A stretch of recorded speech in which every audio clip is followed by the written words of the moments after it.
Welcome to the Talegate podcast with your host, Al Blanton. At Talegate, we celebrate the rich history of sports in the state of Alabama.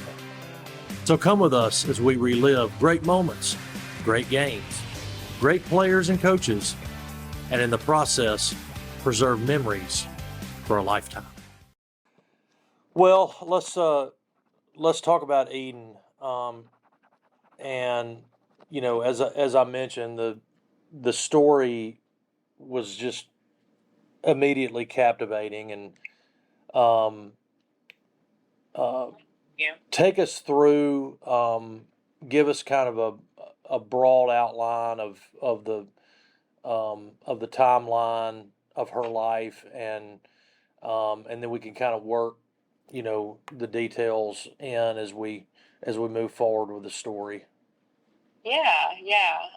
So I guess to start off this whole thing, my husband is in active duty military. He's in the Air Force. And so at the time, we were stationed in San Antonio. We had just found out we were pregnant in January of 22. We were so excited. And at about the 16-week mark, we found out that through an ultrasound that Eden was going to be diagnosed with CDH, which is congenital diaphragmatic hernia. And that's pretty much where a hole is formed in the diaphragm when the baby's growing in utero, and it never closes up like it should. So obviously everybody has, their diaphragm, and that separates the heart and the lungs to all of the abdominal organs like the stomach and the spleen and the liver and all that. It has those two separate cavities. And when you have that hole in the diaphragm, when the baby's organs are growing and developing, they just kind of grow in the wrong place. So depending on the size of the hole with any CDH baby, if it's a large hole, it's more severe, obviously, and that's when more like, you can have the stomach pushed up into the chest and the liver pushed up into the chest. And obviously, it just gets really complicated. But the main thing with all the CDH babies is because they have these organs that get pushed up into the chest cavity, it means their lungs, which are the last things to grow, they just don't have any space to grow. And so that's really one of the main issues with CDH babies. And so when we found out she was going to have that, we were obviously very distraught. We were scared. We didn't really know what to do. And even though we were in San Antonio, which is a huge city, we found out that even San Antonio didn't have the necessary equipment or the doctors there that could handle CDH properly for a baby. Now let me stop you right there. Was this y'all's first baby? Yes. Okay. Our first child. Mm-hmm. Yeah, we were, mid-20s, just so ecstatic and happy. Both have always been very healthy. He played baseball at UNA. I played volleyball there. Very athletic, healthy people. So this was just a huge shock. And when we found out she wasn't going to get the care she needed in San Antonio, we were referred to Houston. And so, of course, we didn't really know what that looked like. Houston was about 3.5 hours away from where we were in San Antonio. So at about 20 weeks pregnant, we drive over and have our first consultations there. And we had 2 full days of being poked and prodded and having all these tests done and scans done just to see that in Houston they have a hospital called Children's Memorial Hermann Hospital, and they have a CDH center there, and they have surgeons and doctors that really specialize in that. And there's only a few hospitals really in the country that have doctors like that. So we were very blessed that it was as close as it could be to San Antonio. And so when we went, we met a lot of those doctors that we met and got close to during Eden's life there. And we just really felt like, even though we were scared and didn't really know why, of course, we really felt like God was calling us to Houston and that was the best chance for our child. And so we didn't really know the logistics of how it would work, but we knew we were going to make it work. We knew we were going to relocate to Houston for the birth. At those consultations, we found out that the average CDH stay in the NICU is 4 to 6 months. It could be shorter, it could be longer, depending on if any complications happen. So it was just a really, kind of scary, unknown time, but we felt very safe and very at home in Houston there. At this point, did you have, once you're starting to kind of learn about CDH, was there hope that like she could get through this and like live a normal life, Yeah. or a normal life, and maybe live to be 70 or 80 years old? Yeah, absolutely. Okay. Depending on the severity of CDH, it plays a factor in that. But we were told in those initial visits that Eden had about an 80% chance of living and making it out of the hospital. And, of course, some CDH babies also have issues with like eating and stuff. But I mean, a lot of CDH babies go on to live just completely normal lives. They have a really cool scar from their surgery that I remember Dr. Harding. He's someone who actually always comes and speaks at our fundraiser galas. And he's super close friend of ours now. And that was the first time we met him, was during those 2 days in Houston. And I remember him saying, yeah, your daughter can say she had like a shark attack bite or something. Like, it's a really cool story. And we were just like, okay, like they do this for a living. We could see, light in this path. And even though it was a very dark and scary path. We went back to San Antonio, and pretty much the rest of my pregnancy, we would rotate from, I'd have a specialist visit in San Antonio, and the next week or two I would drive to Houston and have a specialist visit there.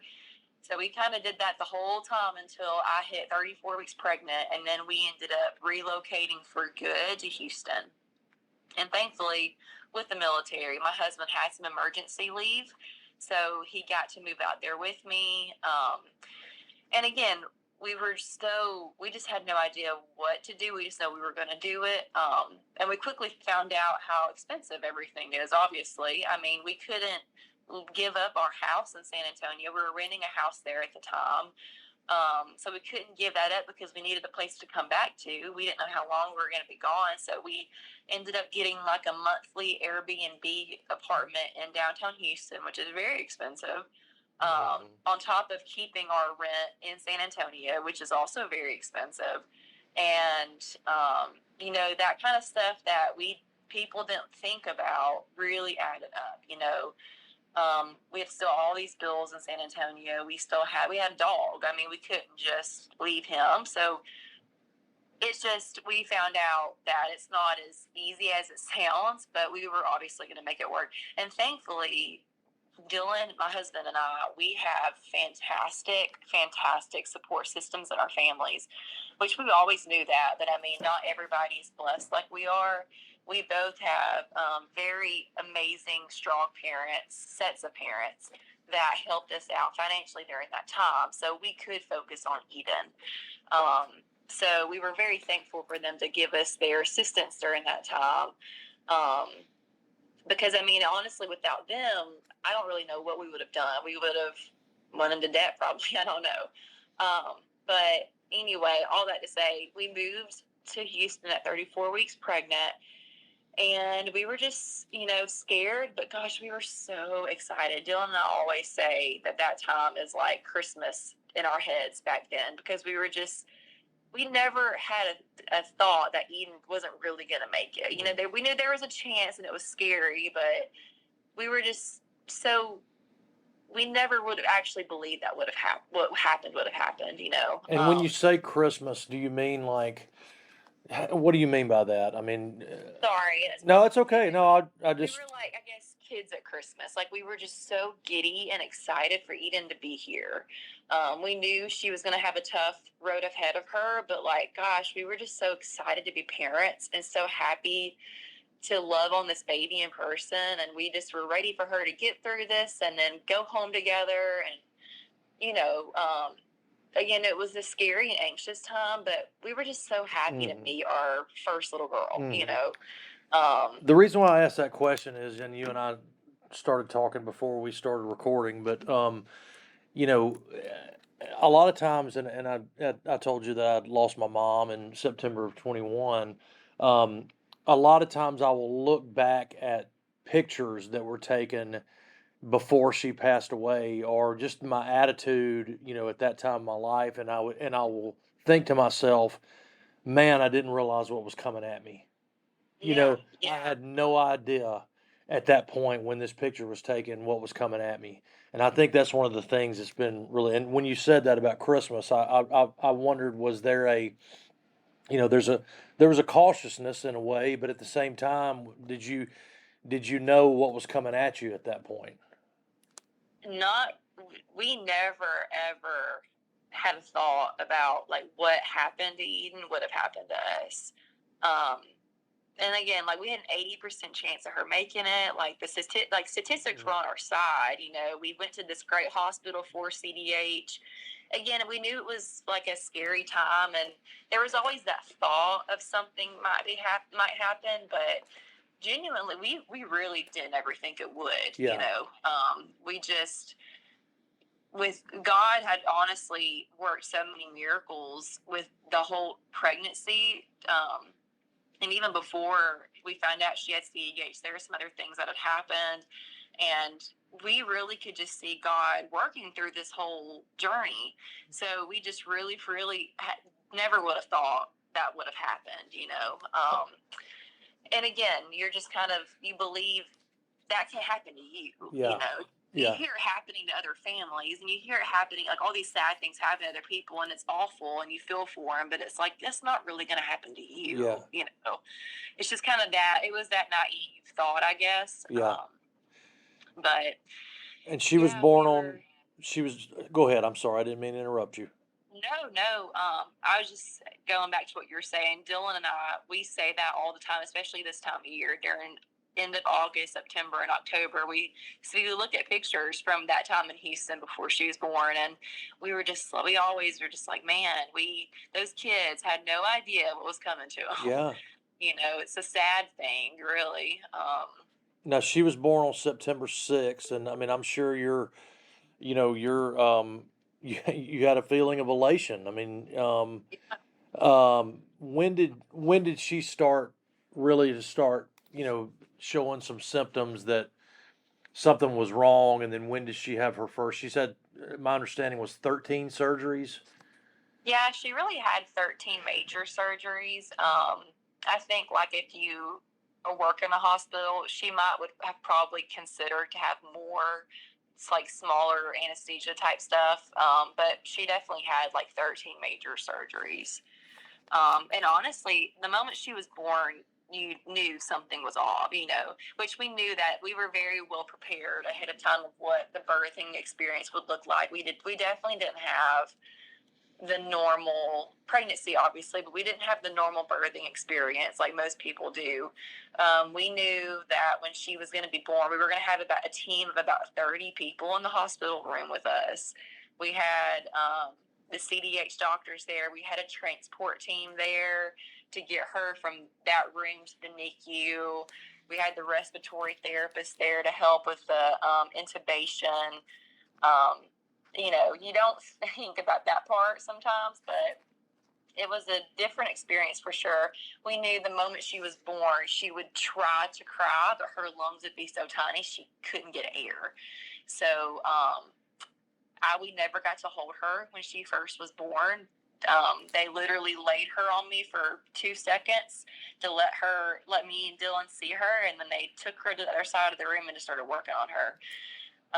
And they worked on her over there for probably about 20 minutes, and they got her intubated. And so we never got to hear her cry, never got to hold her or anything like that. Once they got her intubated, they wheeled her over to me, and I got to see her, and she was just bright-eyed looking around and so beautiful. Had a head full of curly brown hair. Really tiny little thing, 5 pounds and 3 ounces. But that was pretty much that. And after she was born, they took her away to the NICU, and we didn't see her for another 5 or 6 hours after that because they were trying to get her stabilized down there. And so it was a different experience for sure. But again, we were kind of prepared for that. We knew it would be that way, but it was still hard. But we're still just so excited for her to be here, so excited for her just to get healthy, get better, and us go home, Mm-hmm. And so those first few days were kind of, chill considering.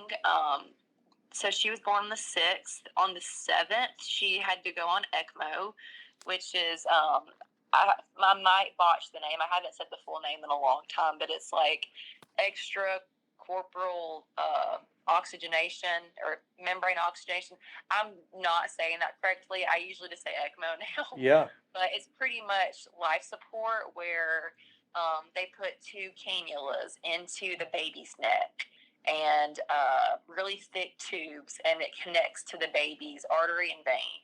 And it pretty much takes the blood out of their body and oxygenates it in this huge machine, and then it puts the blood back in her body, oxygenated, so it can go to her brain and her organs and stuff, since her lungs were just so tiny.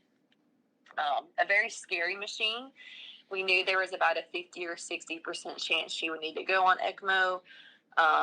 They just obviously weren't sure, depending on how she did. She did great the first 24 hours, but then after that, they said you could tell she really needed the help.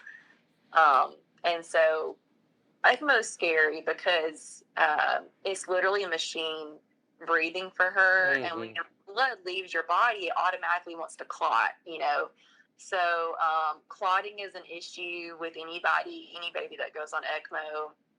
Because of the clotting issue, they usually give babies blood thinners, and then that also leads to the risk of having brain bleeds and stuff. So it's a very scary time to be on ECMO, but, we knew she needed it to get over that hump, and so we were just like, okay, that's fine.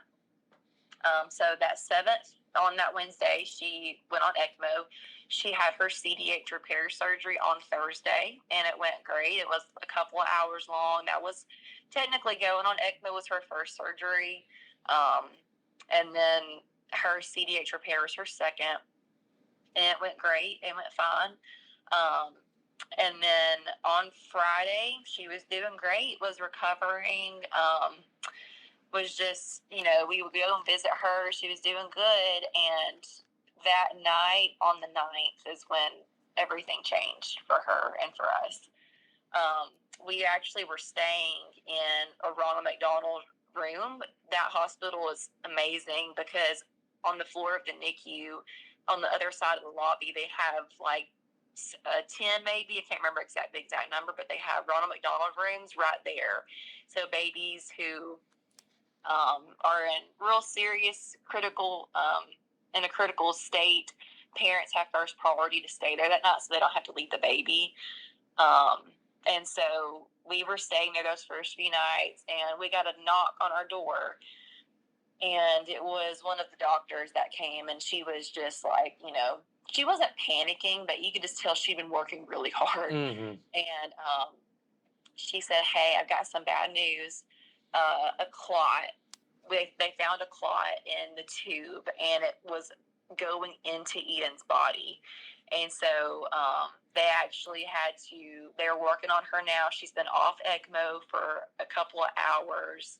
At this point, it hadn't been that long, but, she was off it for a while, which is also super dangerous because she needed that to live, So she was on the ventilator at that point trying to live.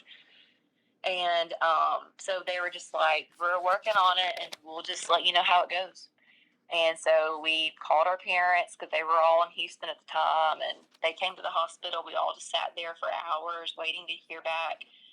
And so, yeah, a clot had formed and went into our daughter's body. And that really is what caused all of her issues. Not necessarily the typical CDH stuff that you would read about. It was really a complication from the ECMO machine. And they actually have they have an ECMO specialist that sits there 24 hours a day, and pretty much all they do is they have a flashlight and they look through those tubes, check for any clotting. And Eden's, unfortunately, was just kind of a super rare thing where the clot formed under the cannula right at the base of her neck, which is like the only part that you can't see well. And so when that went in, obviously her stats started going crazy and all that. So after that, it was pretty much every day was something different. That morning, we went in to check on her for their surgical rounds at about 7, and we found out her legs were blue.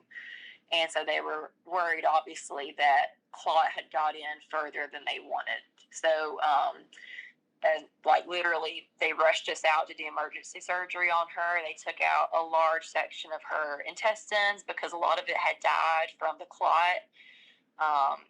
And I won't go into all the details about like all of her surgeries and stuff, but it was pretty much like that for a lot of her 27 days with us. As we'd go in, and it would be, like, oh my gosh, like this happened, we have to fix it. And the surgeons would come in and talk to us, and they'd be like, now we just really want you to understand, we don't know how today's going to go. We just need you to prepare yourself. Like, she might not make it through the surgery. We got that so many times.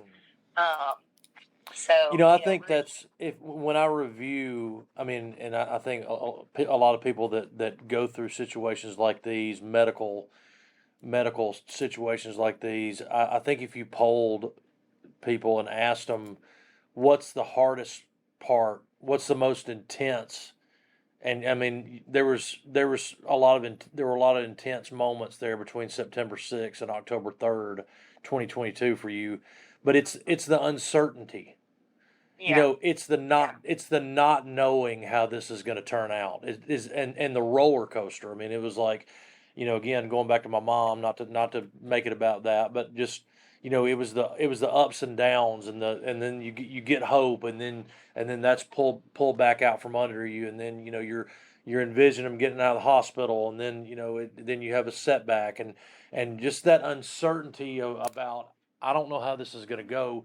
How did you and Dylan take? That must have been extremely hard, and how did y'all navigate that that uncertainty and that roller coaster that was happening to y'all? I don't know if I have a good answer for that. We kind of just did, we were really in just survival mode at that point as parents. And it's like you said, it was truly a roller coaster where you would have hope one day, and then the next day you felt like everything was crashing down. And then she was just such a incredible, courageous fighter. She would come through these crazy surgeries like that, surgeon telling us that about, you just need to prepare yourself. We don't know how it's going to go. And every single time he would come back and he'd just be like, I'm just amazed by her. Like, she's pulled through and thinks she's doing great right now. So it would be like, you'd have that conversation at the beginning of the day, and then at the end of the day, it was, she's doing great. We think she's doing good now, It was very hard, and I don't really know another way to say it, but you just have to go through it and deal with it, you know.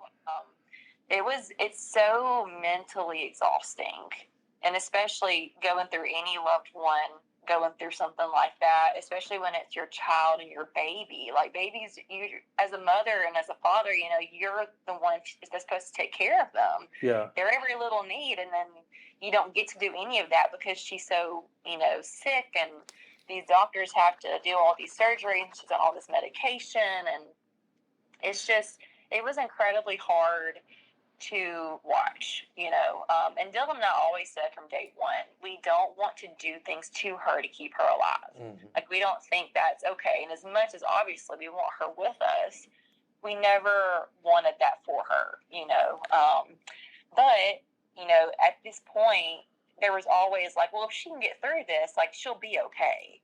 If she can get over this hump, things will get better.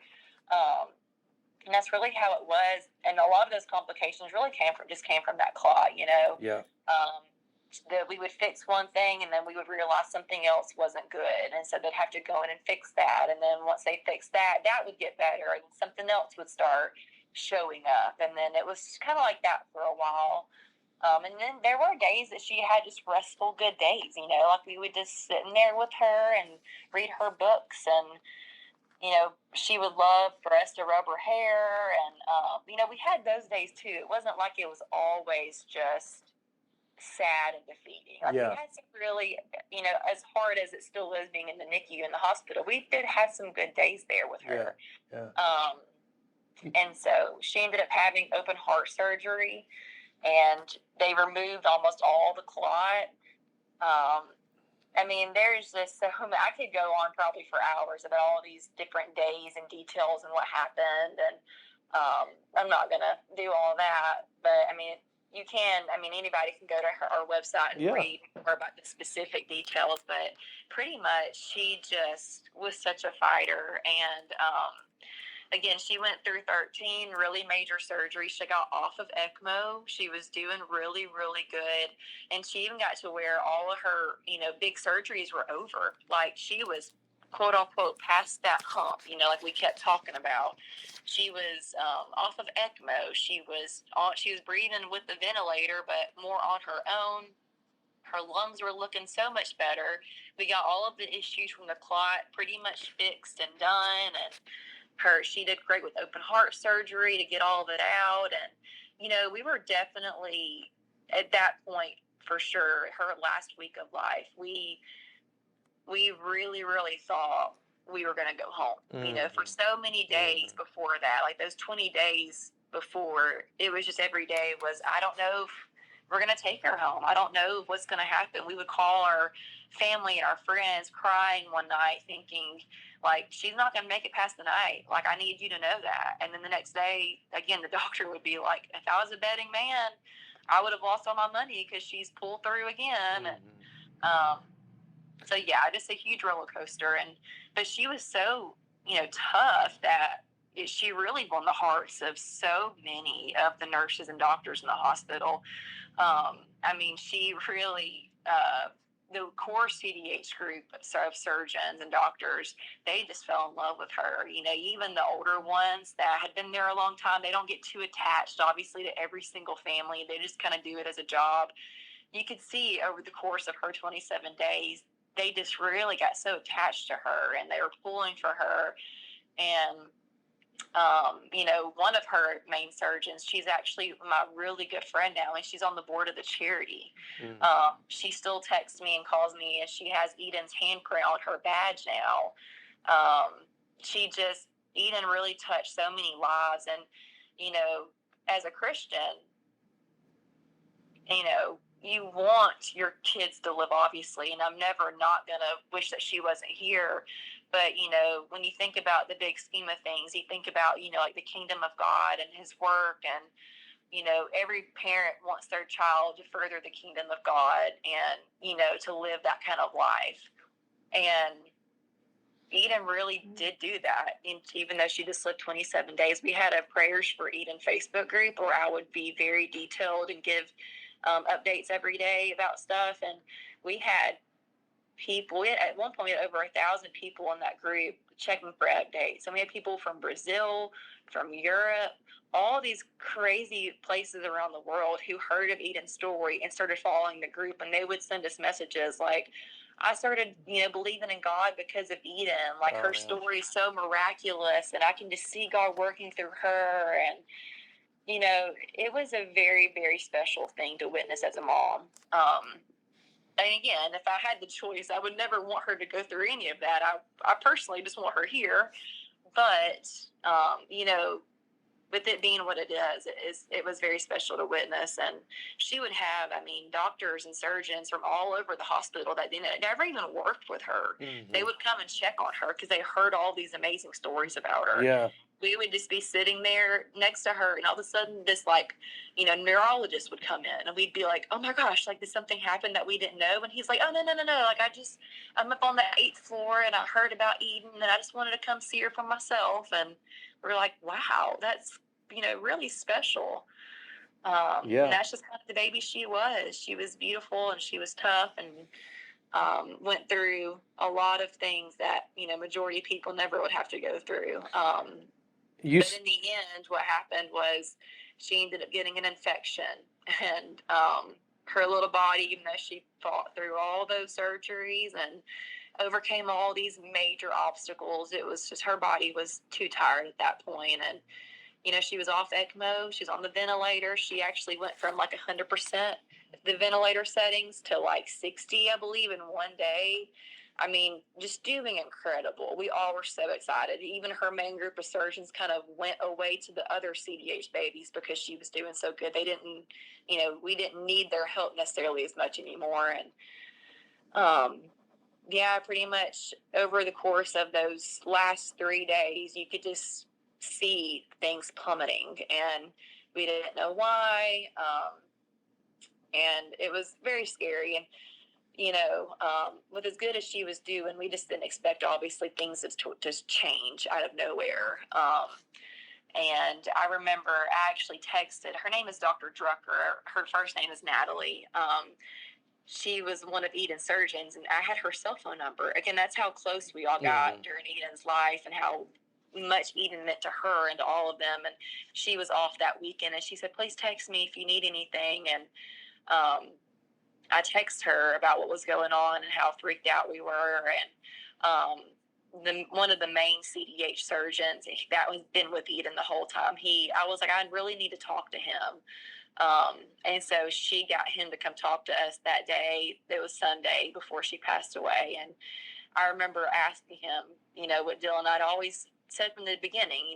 We always said we didn't want to do things to her to keep her alive. And at that point, as awful as it was to see your child that way, you just saw the bruises from all the pokes of the IVs, and you saw all the tubes and the surgery, incisions. And, with her going downhill so fast, I never wanted to admit it out loud, but I knew in my mama heart, I knew that her time was ending. And we had a very serious and good conversation with, his name was Dr. Cox, about all that. And he kind of helped us, realize, she can overcome this again. She has before. It's just, he agreed, he never wanted to do things to her as well to keep her alive. And my mom had just flown home that Wednesday before. She'd been there the whole time. And she had, said, if anything happened, I'm coming back. And I didn't want to admit it out loud, like I said, that things weren't going as well as they should. And so thankfully, she didn't listen to me, and she flew back on Sunday, and she got in at midnight. And normally, the parents can stay in the NICU 24/7, but other visitors can't stay past 9 o'clock. And the night nurse that had Eden was one of our favorites, and she knew us and our family, and she let my mom stay back there with her so Dylan and I could go home and try to get some sleep a little, just a little bit. We'd been there, at that point, we didn't hardly ever leave the hospital. We were not looking good. And so thankfully my mom got to stay there, and we got home probably at about 2 a.m. And then we got a phone call from my mom at about 4 a.m. that they were doing chest compressions on her, and we needed to get back fast. Sorry, I'm not crying. Yeah. I said this 40,000 times. So, it's a phone call no parent ever wants to hear. And we gotten a few of those during her life already, but nothing like that, So we rushed to the hospital and ran into the NICU, and they weren't doing chest compressions anymore, but, she could just tell there were so many people in there. They were working on her. Things were just going down really fast. And I remember the doctor came in, talked to us, and he said, if we have to do chest compressions again, what would you like us to do? Do you want us to continue or to stop? And Dylan and I just looked at each other, and, in all, we were just like, how do you answer that? This is our 27-day-old baby. We can't be answering a question about whether you should continue CPR to keep her alive. This shouldn't be happening at all. And so we just didn't say anything. We were just in shock. And he went back and was working on her, and you could just tell, her oxygen kept getting lower and lower. And it felt like we were there for a long time. I think it had only been about 45 minutes. And then they started doing chest compressions again. And at that point, Natalie, Dr. Drucker, one of, again, our favorite people in the world, she actually drove into work early because someone called her and told her what happened. So she got to work early and was there with us and was going to help. And I remember she just stood there with me, holding me, just being there for support. And when they started doing chest compressions again, you don't want to ever see someone, a human, an adult, do full chest compressions on a little baby. It's an awful sight to see. And just to hear the machines making all the beeping noises and dropping. And, then the doctor came back and he's asked us again, do you want us to continue? And I could not bring myself to say that. I knew it was time. I knew it was time for her to go home. That's what we call her passing away. We call it going home to heaven. We knew it was time for her to go home, but we just, how can you say those words? It's like, it's your baby, and I just remember looking at Natalie, and she had to just nod at me and tell them, yeah, I think it's time. And so I don't know what we would have done if she wasn't there, but so yeah, they quit doing chest compressions, and they quit trying to do all the necessary measures. And at that moment, that was the first time I got to hold her as she was leaving to go to heaven. This whole time I hadn't been able to hold her. Dylan and I held her and kissed her. Again, first time I got to kiss her either. All of those things that people do right when they have their baby, we never got to do until then as she was leaving. And we just kept telling her that we would be right behind her, would be there soon, and to tell all of our loved ones, hi, and it's going to be okay. And, it's weird to say it's a beautiful thing, but it is. You bring your baby into the world, and then you're there to see them go to heaven, and nobody wants that, obviously, but that's the pain we were dealt, and so, yeah, that was that morning, and we spent the whole rest of the day holding her and loving on her and doing all the things that we never got to do with her. We actually gave her a bath. We changed her into some clothes and cleaned her up and just held her and read her books, and just, she loved being read to. Like, we would have to quit when she was with us. We would have to quit reading her books because her blood pressure would drop so much she'd calm down so much. So that was always a thing. Even her nurses all went and bought her books, and we had one of her favorite books that we would read to her was one from her nurses that they all signed for us. And so anyway, we just got to read to her and cuddle her and do all the things. And we held her for, I believe it was 16 hours that day, and didn't let go. Didn't eat, didn't use the bathroom, just try to soak up every, second that we could. And we knew by the end of that night that we had to, let her go. And then we had to do the next awful part, which was doing the funeral arrangements and packing up Houston to leave without our baby. It just felt, so wrong. But that was probably a very long-winded story, but that is her story. And she just changed the lives of so many people. And really, her story was so amazing that we knew, like, the day after she passed away, we were just sitting in our apartment in Houston, and we knew we had to do something for her. That's when we decided to do the charity in her name. We knew that her name was too special. Her story was too special for people to forget about it and for people just to move on. And obviously we never would. So that's very next day we started the Eden Calhoun Charitable Fund, and literally a month later, in a few days, it was the beginning of November, we were officially IRS recognized and had all the paperwork done, and we were ready to go. So it's been a huge blessing for me as a mom, because again, it's our first child. You envision this whole life with them, and then they're gone.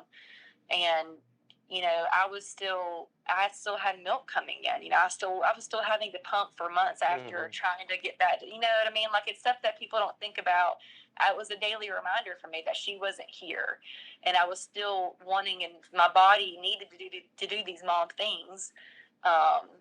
So doing the charity was really something that was so special for us and our whole family, because we got to pour into helping others in Eden's name, sharing her story. And, it gave me a purpose as her mom. I was doing something for her.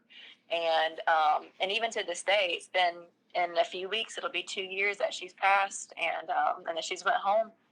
and it's still a huge blessing for me to be able to do it. It's hard work, obviously, and but it's amazing to see what God has done with her story and her charity, and how many families we've helped, and how many babies we've helped. And we always wanted Eden to be proud of us, and for us to live a life as full as we could for her. We're just trying to do that. Yeah. I've got a lot more questions, but I do want to talk about the volleyball event. You were a former UNA volleyball player, and I think it was last year they had an event at a UNA volleyball game to raise money for y'all's charitable fund. How did all that come about? So UNA, back when Dylan and I played there, it was D2, and then the year after I finished volleyball was when they went D1. And really, everybody there now is different than who they were when we were there. Like, everybody in the athletic department, the volleyball coach, the baseball coach, they're all different. And so we really didn't have much of a connection with anybody left there. We would still go and support when we were home in town, because we moved to Birmingham after we were married, and then obviously military, and moved us a lot of different places. So the summer of 23, we did a charity event in Florence, and it was Eden's Riverwalk, and it was a big, kid-friendly day with carnival games, and we gave away free bikes to all these kids, and it was just a really fun day, and it was kid-centered, and it was at McFarland Park in Florence, and it was a really big success. So many businesses from Florence sponsored. And we actually reached out to Megan Lovelace, which was someone we did still know from the athletic department, just seeing if they wanted mainly to send over some volunteers, because when we were athletes, we did volunteer stuff all the time. And so we really were just mainly wanting some volunteers and seeing if they wanted to help out. And, they heard about Eden's story from us at that time, and they ended up sponsoring the event, as well as giving some players to help run the events. And it was a really fun day. The kids loved it. And so later that month, or that summer, Coach Tristan Johnson, the new volleyball coach, he actually reached out to me through email, and he couldn't go to the event because he was doing, I think, a recruiting thing that weekend, but he apologized for not being able to attend, but wanted to do the volleyball match for us. And we were just so excited. I mean, I love UNA. My grandfather, who we talked about before the podcast started, he went to UNA back when it was Florence Teachers College, I think. Yeah. And my mom played volleyball at UNA there. I played volleyball, obviously, and Dylan played baseball. So UNA is so important to our family. And so when they reached out to do it, we were just so ecstatic. And so we got there early, and we met all the new coaches. Like, Dylan met the baseball coach, and I met the volleyball coach for the first time in person. And they just went above and beyond to make that night special for us. Like, all the athletes were there. It was also, I think, that same weekend, it was alumni weekend for volleyball. So I saw some of my former teammates, and that was a lot of fun. They had a donation thing set up, and we got, I think, like a certain number amount of the ticket sales for us. And they did like a video for us to show people who Eden was and what our story was. And, they had like a game ball for us and a little goodie bag. I mean, they just really went above and beyond. It was a very, very special night. And no one knew at the time, but we were actually like 12 weeks pregnant with our second daughter, who we have now.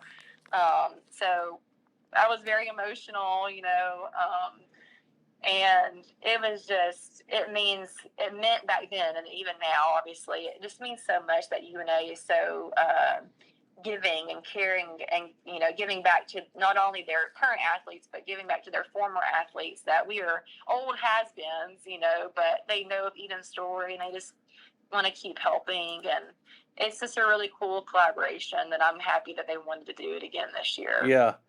I was looking up, as you were talking, the meaning in Hebrew of the name Eden, and it means delight. Yeah. And and I was looking up this Easton's Bible dictionary, and the first sentence that it says is the garden in which our first parents dwelt. Yeah. Yeah. And I'm sure you can feel that, that y'all delighted in that garden that she created for you guys in those 27 days in which she lived. Absolutely. Yeah. We always say, it's, and people who don't, I think, that have not ever experienced anything like what we've experienced, sometimes I don't think they understand, but, those 27 days are some of the happiest days of our lives, even though they were also the hardest days of our lives. That was the time that we had with her and that she was here. And of course, as her parents, we would never want to go back and have her like relive any kind of pain or, anything like that. But I mean, those 27 days, it was just the only time obviously we ever had with her on earth. And she just really showed us the meaning of toughness and grit and beauty and love and, being a miracle worker. Like God, like I said, just performed so many miracles with her. And, her life was just such a beautiful thing. And I just will want to share her story and continue to let people see that. I want to talk a little bit more about the foundation before we close, and part of what y'all do is raise money for parents who are like y'all that have medical expenses and have to relocate and things like that. Does it apply just to CDH, the parents of CDH patients, or is it more is it broader than that? It is just for CDH families. Something that we realized when we were going through this whole journey was CDH is actually just as common as like spina bifida and cystic fibrosis. People hear of those all the time, but no one really ever hears about CDH. And so it's really more common than people think. And so we have it specific for CDH, especially because there's only maybe a handful of hospitals in the whole United States that really can specialize in that care and give families the best care possible. And we just want to be able to assist families in being able to relocate to those hospitals and not have to choose between, financial stability and their child's life. I mean, you should never have to choose between that. And so, when we were in Houston, like I said earlier in the conversation, we have incredibly supportive parents that helped us during that time. They were there during Eden's entire life, all 3.5, almost 4 weeks. They were there for us emotionally. They were there for us financially. So we could focus on Eden. And we met so many families during our time in the NICU that they didn't have that. We met so many families that were having to work in our little Ronald McDonald pod, like their little center room. They were having to work as their baby was fighting for their life in the NICU during a surgery because they couldn't quit working, or they would quit getting paid, or they'd lose their job, or, we just encountered so many stories like that. And so when everything happened with Eden, we just immediately knew we wanted to be a foundation that helped families get the care that their CDH baby needed without having to give up a job or give up a house or, anything drastic like that. Last question. How did you process? I know you and Dylan are people of faith, and I'm sure you mentioned earlier that you just get through it, and I know that is true. But I know that y'all continue to seek the Lord in the midst of this whole situation. Mm-hmm. And did you struggle that the answer was no? Absolutely, yeah. How do you process that? Because again, going back to my situation, I just thought, well, we'll pray my mom out of the hospital. I mean, we're gonna get the prayer warriors together, buddy, and we're gonna and I was doing the same thing. I mean, providing updates. People were praying. I mean, we were seeking the Lord, and then the answer was, I'm taking her home, Al. Yeah. And how Yeah. do you how do you process that I from a mean, yeah, believer's standpoint? I'm not gonna lie, it is a very, very tough thing. Even now, I still struggle with that. With God giving her so many miracles, we just thought, oh yeah, like he's just gonna help continue her story, and then she's gonna change people's lives from here. Like she's gonna go home, and what a testimony she's gonna have for the rest of her life. That's what our thought process was. And then in the end, when he decided to take her home, we were just so confused and distraught. But I remember our preacher, he's actually a really close family friend, and his name is Buddy Champion. He married Dylan and me. He is an amazing man, and he's a preacher at First Baptist Church in Trustful. And I remember we got back home, I think 2 days after she passed, and he came and talked to us. And I just remember talking to him. We had a really great conversation, and I remember telling him that I'm upset, I'm hurt, I'm confused, but at the same time, I'm so thankful. I'm thankful for Jesus, that he died on the cross, so I do have the hope of being able to see Eden again one day. It was such a weird, you're in shock, you're numb, but at the same time, you're feeling all these things. And I just remember that was one of the first things I felt was, again, so upset and hurt, confused, and I always want her to be here, but I'm just so thankful that we had and still have Jesus. And that I genuinely don't know how parents or anybody that loses a loved one, especially a child, gets through it without being a believer, because I just don't know how they can, they don't have that hope of seeing them again one day. And then you feel like you're on an island, and that you've just got to gut everything out. I mean, like, that there's no help coming from anywhere, spiritually, supernaturally, and you're just living horizontally. You can't, there's no help anywhere. You're just, it's up to you, and the weight of that. One of it's very tough. I mean, Dylan and I, thankfully, we grew up in church. We grew up with such a firm foundation. And those first few years we were married before Eden, just, we've had such a firm foundation. I'm thankful for that, because when that happened with Eden, Lord, it obviously wrecked us. And if we hadn't have had that, I don't know how we would have dealt with it. I don't know what we would have done. It's just kind of like a silent, trusting process where you don't understand anything of what's going on. We never will on earth, but we just know what the Bible says, and we just trust that God is still good all the time, even when we don't understand it down here. He has bigger ways than ours, and I know I've said this multiple times, we would always, if we could choose, we'd always rather want her here with us, just selfishly, and we want her here. But,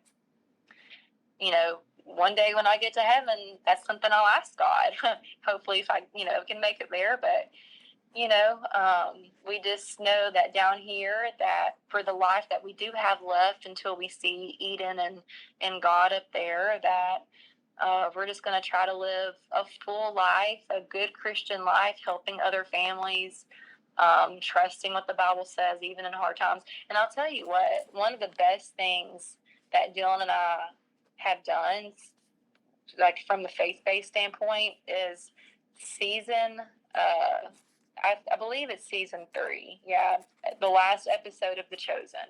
Mm-hmm. I don't know if you've watched that show, but during that season, Simon and his wife, who's actually named Eden, they get pregnant and lose their baby.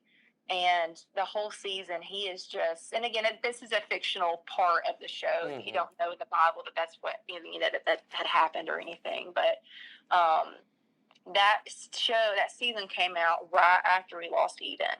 And of course, it just hit so close to home with us. And the whole season, Simon is just trying to understand why, like, God would let one of his most devoted followers suffer like that and go through that, and why he would heal all these other people and he didn't heal his baby, and gosh, it just really hit so close to home. In the season finale, there is a scene where Simon is so mad and he's just so upset and he can't understand anything, and he's like yelling at Jesus, and he's like, why are you letting your people suffer, and I'm right here and you're not helping me.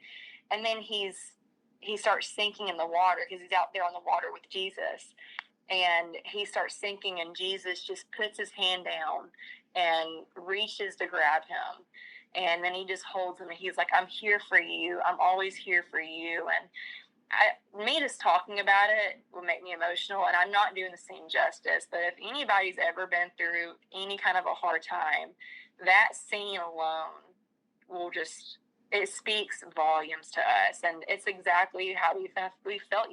I've been waiting for God to reach down and say, I'm here, trust me, I know you're going through a hard time, but I'm still here. I know you can't feel it all the time, but I'm here for you.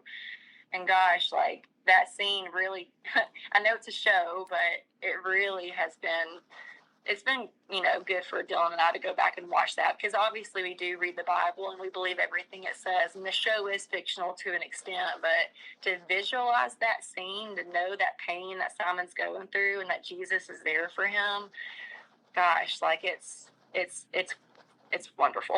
Well, and going back to something Tim Keller says, when calamity, I'm paraphrasing what he said, when calamity happens, you can't say that he doesn't care, because he sent his son to this fallen world, to on a rescue mission.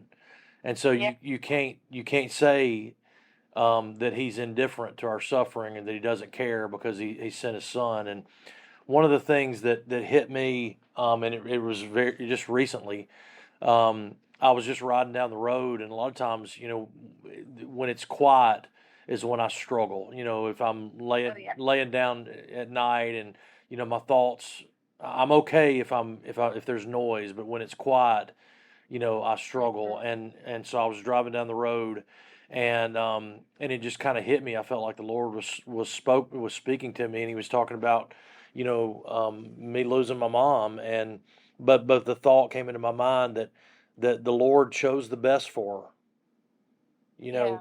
He chose the best option for her. And this world is broken and chaotic and fallen, and he chose to bring her to heaven, and there is no better thing that can happen to her. He chose the best for her, and just kind of, 3 years later, me, being able to kind of rest in that, like, hey, it was difficult. And a lot of times we want answers right then, but he kind of hit me with that 3 years later, that, like, hey, I chose the best for her, and the same thing with Eden. He chose the best for her. And that's a wrap. Stay tuned for the next episode of the Tailgate Podcast. And in the meantime, connect with us on Facebook, Instagram, Twitter, and TikTok. We'll see you next time.